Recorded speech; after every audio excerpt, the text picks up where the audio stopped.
You're listening to the Mastering Money in Midlife podcast with Debbie Sasson, episode 37. Welcome to Mastering Money in Midlife, a podcast for midlife women in business to overcome financial anxiety and make more money without burning out or sacrificing their families.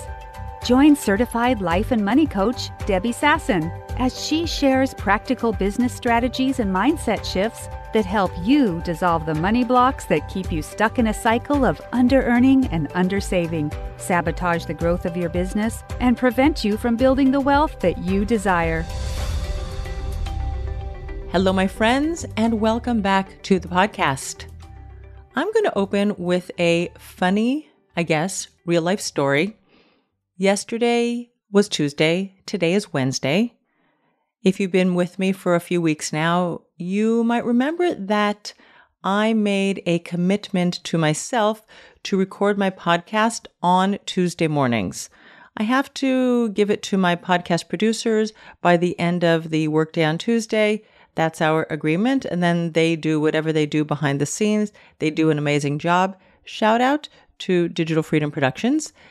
And I go on with the rest of my week. But what was happening with me was that every Tuesday I had record podcast in my calendar and I would put it off, delay it, find other things to do during the day. And often it happened that I was recording the podcast late at night, which had its consequences that I was going to sleep late. Sometimes I was avoiding doing the podcast, and then I would go downstairs. My office is upstairs in my house, and I would be eating Rice Krispies, which I really love, at 11 o'clock at night, which isn't great for A, recording my podcast, or B, my waistline, or C, the quality of my sleep. So I made a commitment that from now on, Tuesday mornings, I'm recording my podcast. And I did that 3 weeks in a row, and then lo and behold, my tech had issues yesterday and the quality of the sound was poor. And so here we are Wednesday morning recording the podcast for the second time. And I think I had this issue about a month or so ago and I probably told it about you then, but we could probably just end the podcast right here, right now with these little takeaways, but we're not. We're going to talk about procrastination and it all ties back in. Number one is always check your tech. That's like a note to me, but if you're in business for yourself, always check your tech before you finish something up because tech just happens. And then really keep in mind that life happens. And that is going to happen in your life and in your business. And if you are the kind of person who puts things off till the last minute, let's say you have to drive to a meeting across town and you're like, oh, I have exactly a half an hour to get there. Sometimes things are going to work out perfectly right. You're going to get all the green lights. There's going to be no traffic on the road and you're going to get there in 25 minutes. And there are other times that there's going to be a massive traffic jam. There's going to be construction on the road. I don't know, a truck overturned and a bunch of tomatoes spilled on the road, whatever it is. But life happens.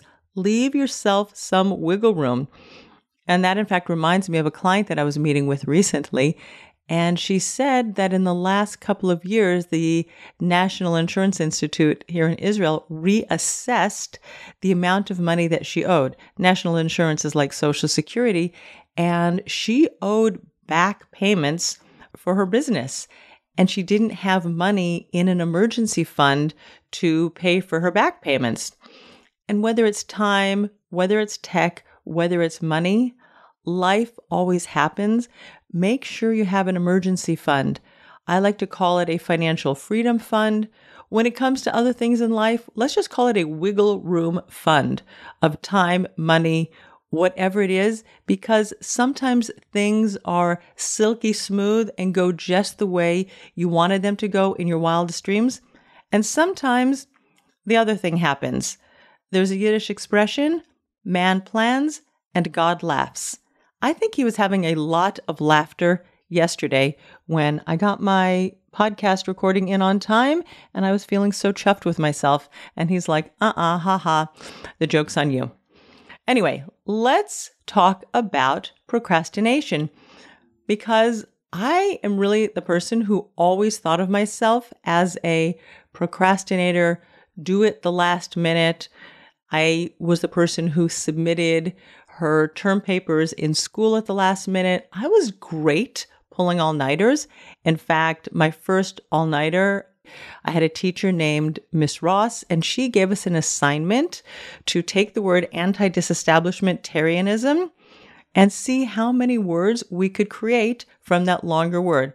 And of course, there's anti, establish, establishment. You get the idea. And I pushed it off till the last minute, and I worked all night long with my mom. I remember I had a big poster board, and we were writing down all the words, flipping through the dictionary, and it's more than 500, just in case you're interested. I did that in 5th grade. I did that in 6th grade. I had a term paper on Rome. I remember also staying up all night. High school, college. I was the kind of person who could cram for her tests, learn a ton of information, regurgitate it on the test. I could even synthesize the information clearly. I remember in one college class, the professor actually pointed out a couple of us who got hundreds on our test because we took all of this massive amount of information and I was able to coherently, I guess, put it down on paper, and he was impressed with our results. I never thought there were negative consequences to pushing things off till the last minute and working all night long and doing these all-nighters. And then, of course, when I worked on Wall Street and I was doing these derivative currency transactions all over the globe and matching up counterparts in the United States and England and Canada and New Zealand, there was times that I was working at 2 o'clock or 3 o'clock in the morning. There were times that I worked around the clock for like 36 hours. And I was praised and promoted for being the kind of person who could work all night long and work hard and keep doing. And in fact, it was rewarded to be in the office on the trading floor, putting in what we called FaceTime. That was before Apple, before there was an app called FaceTime. But you showed your face in the office long hours of the night, and that was considered to be a great thing. So I grew up thinking that procrastination is not a problem. And in fact, I would even say it was something that I learned in my childhood. My mom of blessed memory always said about my dad, he puts things off to the last minute and he's going to be late to his own funeral. My dad is 84. He just turned 84 on July 2nd. Hi, Daddy, if you're listening. And he should live and to be well to 120.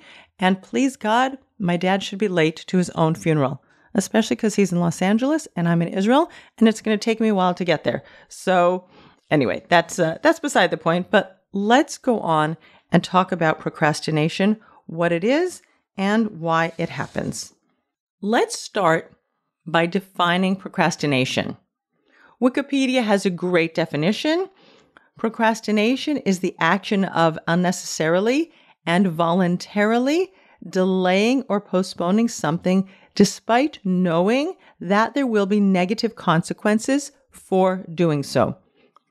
So again, if you had asked me back in the day when I was in school, are there any negative consequences for pushing off your papers to the last minute or cramming and studying at the last minute? I would have said no. I'm doing great. I was an honor student when I graduated. I worked in the computer lab. I worked the graveyard shift from 11 at night until 6 in the morning, and I got paid time and a half. Like working all night long was just something that I did, and it seemed to be something that was working for me. And as I said, when I worked on Wall Street, I even got praised and promoted because I was able to work such long hours. But now, as a wife, as a business owner, as someone who has like real hard deadlines, if I'm not showing up and meeting my deadlines and doing things on time, it has a real physical effect on my body. I'm tired. I'm not spending time that I would otherwise like to with my family. I don't get enough sleep, so I'm exhausted. I'm not showing up with a clear mind in all of my full creative capacities. If I'm overtired, if I'm eating at night and I'm just feeling like uggy and heavy and sluggish in my body, There are negative consequences, but my brain is thinking, oh no, but I got this thing in at the last minute. I did it at the last minute and everything is hunky-dory and there's no problem. But when I look a little bit deeper, there are negative consequences for pushing something off and procrastinating voluntarily and doing it at the last minute. In addition, what I'd like to point out is if you have something that is on your to-do list that you have to do, that you want to do, anything to do with money, could be paying bills, filing your taxes, investing money for retirement, there are negative consequences to doing that. If you don't pay your bills on time, you could get hit with late fees. If you don't pay your taxes on time, you could get fined and have a fine and an interest charge assessed to your taxes.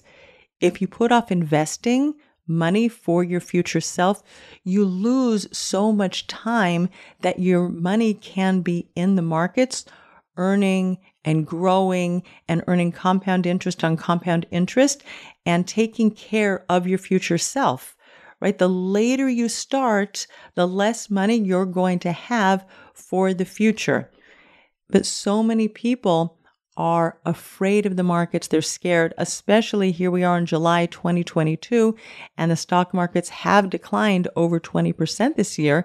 And they're thinking, no, I'm scared. Maybe I'm going to lose all my money. I'm panicky.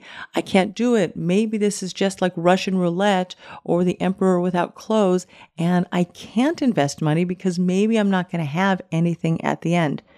And rather than looking at what happens in the financial markets over the long term and how markets do go up and down, but over 100 years of history, the financial markets, the stock markets in particular, have always gone up, people get stuck in fear and panic and anxiety about investing for their future. Or people just get stopped because they don't understand the financial lingo and the jargon, and it makes their head spin. And rather than pulling themselves back, taking a deep breath, and learning a little bit at a time about the financial markets, they spin in overwhelm and push it away and avoid it until later. And there are serious negative consequences to delaying, pushing off, procrastinating on investing in your future self. When it comes to money, and there are serious negative consequences when you put off and delay investing in your future self. Let's talk about what happens in your body when you are voluntarily, whether that's a conscious or unconscious decision, but when you are voluntarily deciding or choosing to push something off until later. When it comes to paying your taxes, let's say, for example, you might get a notice from your accountant.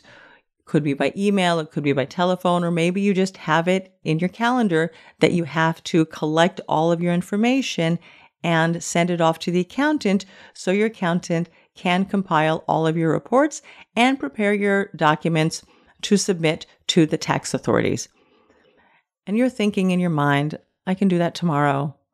I can do that tomorrow. Maybe I'll do it next week. Let me put it on my calendar for the end of the month.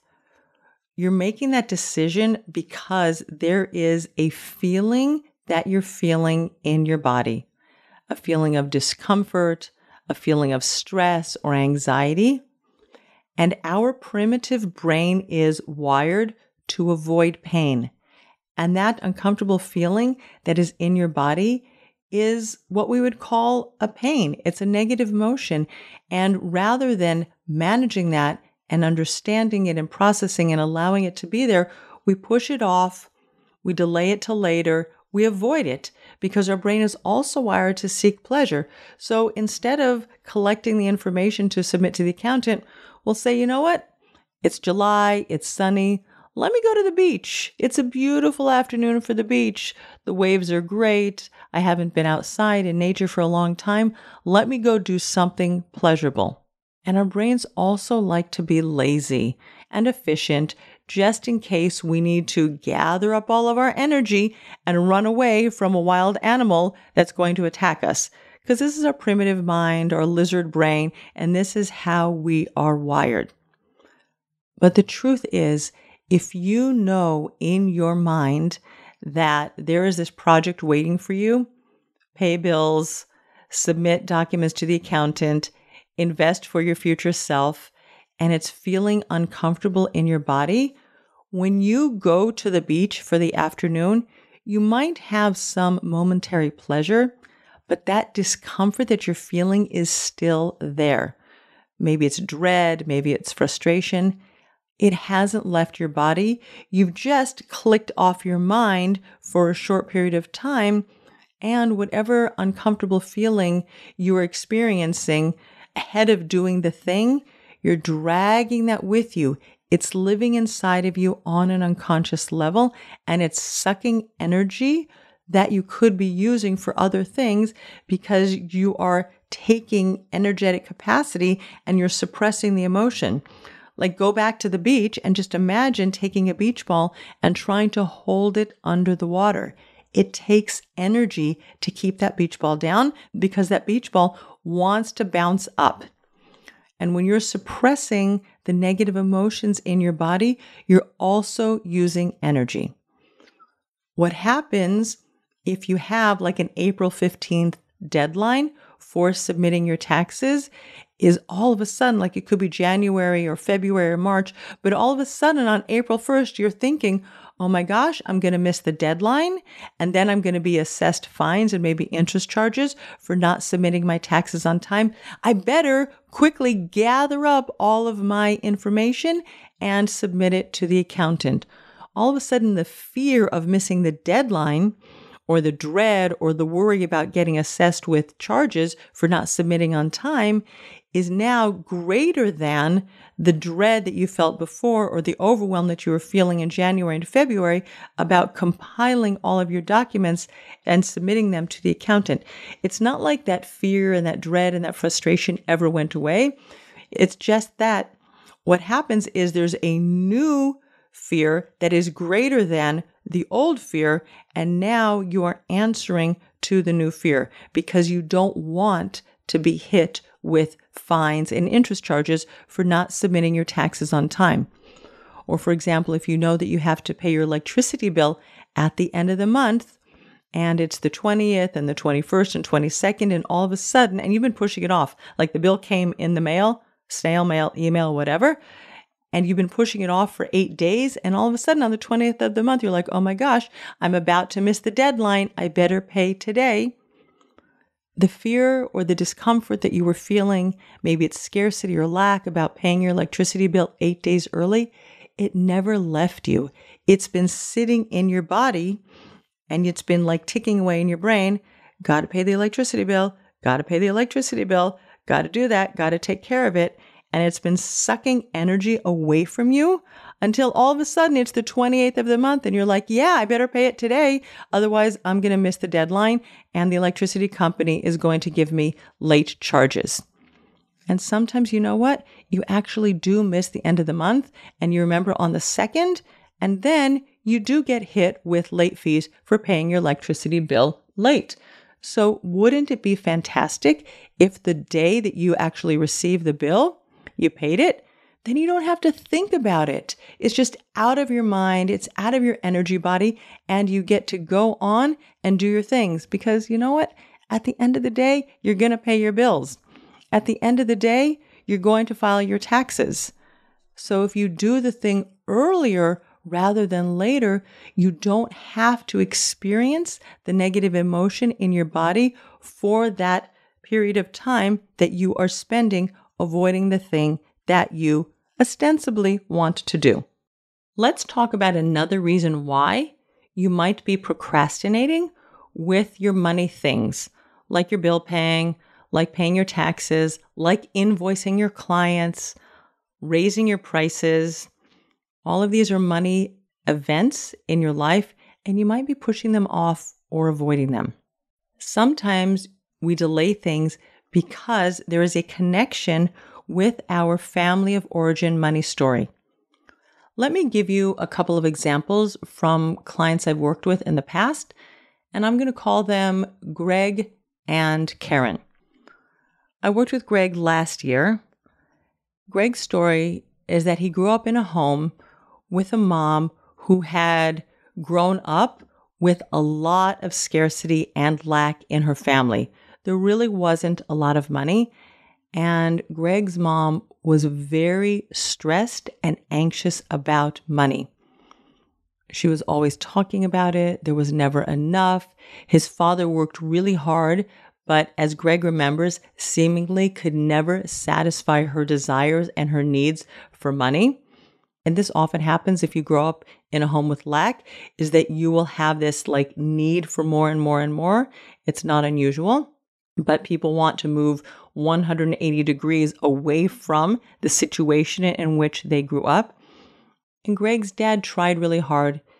Greg's mom wanted more.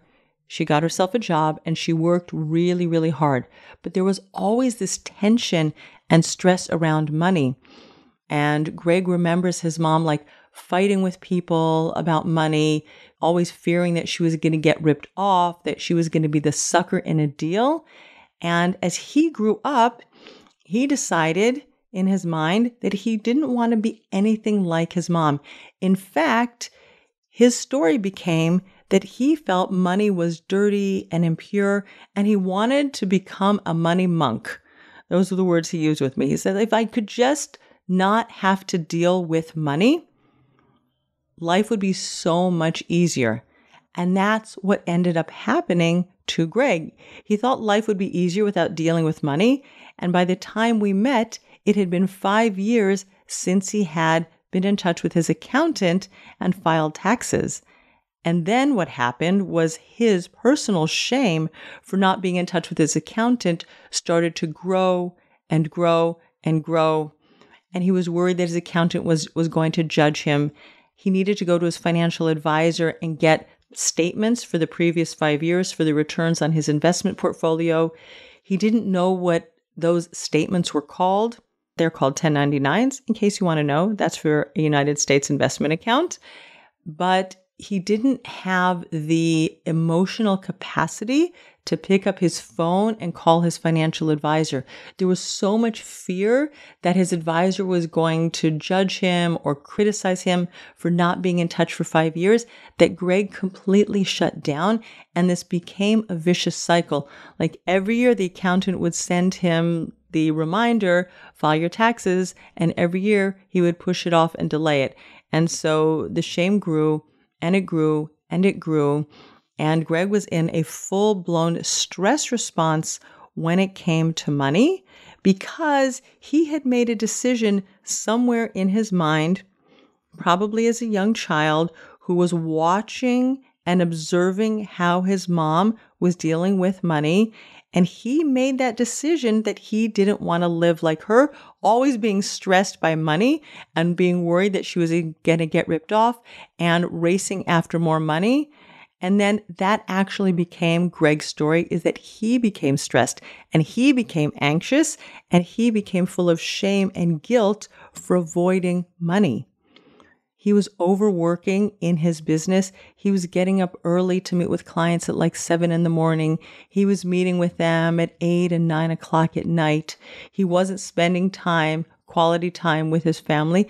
And this became this vicious cycle. And when we started working together, we really had to pull back the layers and find out where it all began.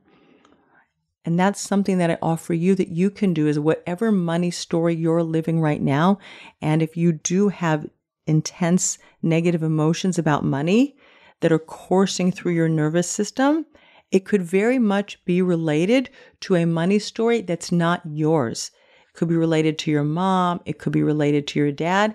And as a child, you may have made decisions that aren't serving you today. And when you do the deeper work, and you allow the stress and the anxiety to be in your nervous system, and you learn how to process them and breathe through them rather than push them aside and avoid them, that's where you get control back over your nervous system, over your body and your emotions, and you get control back over your money. It's the deeper work that we need to do to heal our relationship with money. My client Karen had a similar story, similar but different. Her mom was always talking about everything's so expensive, there's not enough. The neighbors get to take expensive vacations and we can't. And Karen felt so bad for her mom that she used to slip money into her purse. Right when she got older, she was like a teenager and she was babysitting and earning some money. And she was feeling so bad for her mom. And she thought this would be a way to solve the problem, is to just like drop cash into her mom's purse. But what ended happening for Karen is that money also became a very stressful, anxiety-ridden thing in her life. And when she and her husband got married, she took this story of not enough with her. Kind of similar to Greg's mom, Karen decided that she wanted more in her life, more material goods, more things, more expensive items in her household. She wanted to live a more luxurious life than her mom. And she and her husband ended up getting into debt. And when we met, she was $30,000 in debt. And again, there was this shame cycle that she was continually spinning in because she was in debt. And we had to really uncover that, unravel her story, give it back to her mom, who she discovered later was living a lie. There was enough money. They did have money for vacations. And what was interesting is that later in life, when she was having conversations with her dad, she actually realized how much money they did have and that they could buy expensive things. But her mom was just talking the story all the time. And Karen downloaded the story into her subconscious mind and into her nervous system about there never being enough, and their family wasn't able or wasn't allowed to buy expensive things. And it was just a story, and we worked on giving it back to her mom, and Karen learned to allow the feelings of scarcity and lack to be in her nervous system and to process them. And there was one amazing episode that we did together where she really just felt her whole middle dissolving and like melting away as the energy that she was feeling, the negative energy that she was feeling, was disappearing from inside her nervous system. It was a fascinating thing. Let's remember that your brain, again, is wired to avoid pain. It doesn't want to feel these uncomfortable feelings of stress and anxiety around money, the shame, the guilt, wherever you're holding in your life. And it's very natural for you to avoid it and push it away. That's the way your primitive brain has been wired. And we humans, we also have a higher brain. We have a prefrontal cortex. We have executive functions. We have the ability to plan for the long term. We have the ability to experience the pain and know that these uncomfortable emotions are vibrations in our body, and they're not going to kill us. They might not feel great. A day at the beach might feel a lot better, but when we engage our prefrontal cortex and our higher level thinking, and we realize that there is so much more available on the other side when we take care of money, there is the ability and the energetic capacity to override what your primitive brain wants to do and to plan, to be creative, to be thoughtful, to break down what you need to do with money to a step-by-step process. If you want to file your taxes with your accountant, for example, you probably know that the first thing you want to do is gather up your documents. And then you have to ask yourself the question, what documents does my accountant need? Maybe your accountant sent you a list.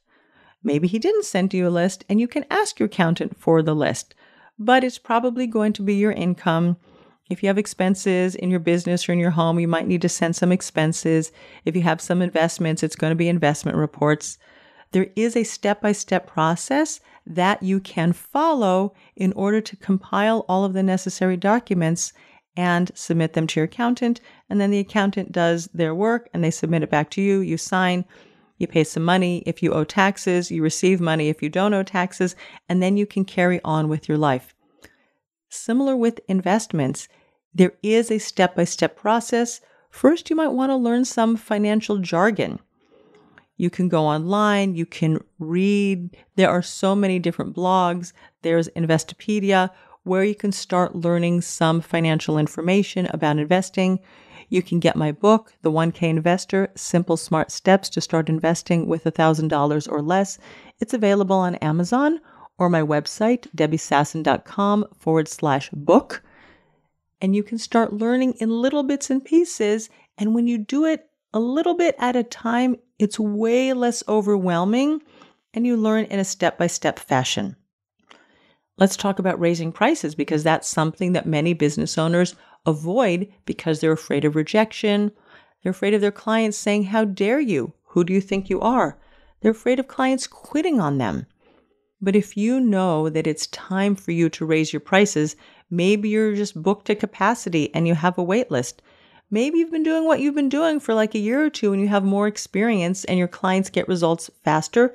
Whatever reasons are, if you're feeling uncomfortable or afraid of the judgment and the criticism, you can engage your higher mind and do your own work first of remembering why you want to raise your prices, to be committed to your decision and committed to your choice, and be willing to feel the uncomfortable emotions of clients saying no and stopping their work with you and going to work with somebody else, and really expecting and believing that other ideal clients that really light you up and nourish your soul, that they're out in the world and they're waiting for you. And you can use your higher brain and your prefrontal cortex to believe in your future and in your future self. When you allow those negative emotions to be in your body and you allow yourself to feel them, there is so much more available for you on the other side. You just like put down this whole backpack full of rocks that you're dragging with you by avoiding the money thing that you ostensibly want to do. And when you put that backpack full of rocks down, you feel lighter, and then you can think more creatively. You get to go to sleep on time. You get to go and serve the people that you're meant to serve. You stop paying late fees. You stop paying fines and getting hit with interest charges for delaying paying your bills and paying your taxes. You start investing money for your future self because your money needs time to grow. So let's just do a quick recap on procrastination and money procrastination in particular. We push things off and delay things because we don't want to feel negative emotions. Those emotions are energy in motion and they course through our nervous system. They're vibrations in your body. They're not going to harm you. They feel uncomfortable. And when you learn to allow your emotions to be there and breathe through them, breathing into them will often reduce the intensity. It will slow down the release of cortisol in your brain. Cortisol is a stress hormone. And when you can reduce the stress, it's so much less overwhelming to do the things that you want to do. It's less cloudy and fuzzy and confusing. Spend some time dropping into your body and breathing into the negative emotions. We push things off till tomorrow that we could be doing today because we're seeking pleasure in the moment. That's how our primitive brains are wired. But even if you're going to the beach this afternoon, instead of filing your taxes, the dread of filing your taxes never goes away. Tomorrow and the next day, that dread is still going to be there until the deadline is all of a sudden looming right in front of you. And then the dread of missing the deadline is going to be greater than the dread of doing the thing in the moment. But why do you want to drag that dread with you day after day after day? As I said, if you put the backpack full of rocks down, and that's like the dread, you have so much more energetic capacity to do the thing, get it done, and go on with your life.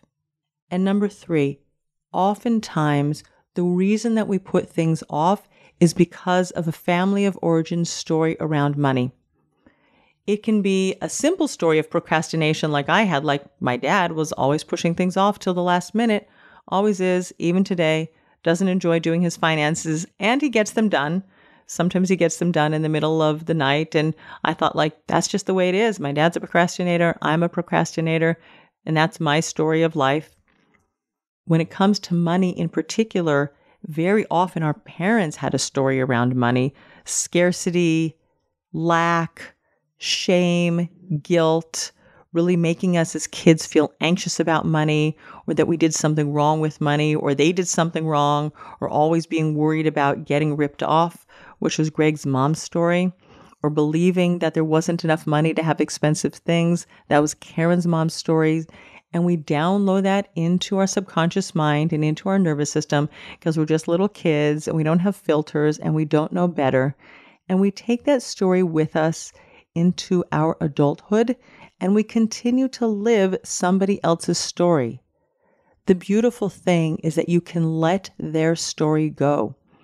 You don't have to live your parents' money story. You don't have to live your grandparents' money story. There is an inexhaustible supply of money in the world. There is more available for you when you decide that there is. When you decide to let go of the past, process the emotions that you're feeling, the discomfort about money, really dig into your beliefs about money for you. You could believe that there's money available for everybody else, but not for you. But when you really believe that there is no shortage and there is a pile of money out there waiting for you, you can get to work figuring out how to get to work, taking care of all the money things that need to get taken care of today, and going out and claiming your juicy pot of money for your future and your future self. That's what I have for you today, my friends. I wish you a beautiful week, and I'll see you back on the podcast again next week. Bye for now.